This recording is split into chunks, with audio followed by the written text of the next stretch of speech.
مع السعديين اجتمع لتارودان توسوس، كل الشروط فجعلوها منطلقهم بعد تيتسي، وبعد ذلك جعلوها مدينة خليفية يقوم فيها قاضي القضاة ومفتي الديار السوسية. مع العلويين اتخذت دورها مقر الإدارة المركزية. كذلك هذه المدينة كانت ملاذا لاحتماء الثوار.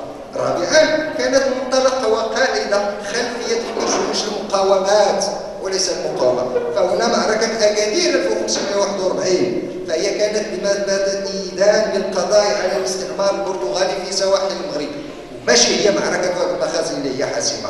لكن الذين يكتبون تاريخ المغرب يصرون أن تكون معركة واد المخازن هي الأكثر حضورا، والعلم والتاريخ يقول بأن المعركة الحقيقية التي على المغاربة أن يفتخروا بها في كتبهم الدراسية وفي وسائل الإعلام وفي كتابة التاريخية هي معركة تحرير أكادير 1541، لأن كانت بداية ونهاية الاستعمار البرتغالي.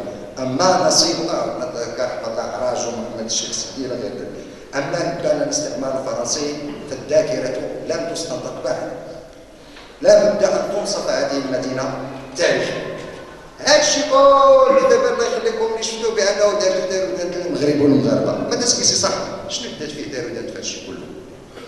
بقدر ما كانت داروا دور فعال في كل مراحل تاريخ المغرب، الا انها لم تحصل الا على الحصار.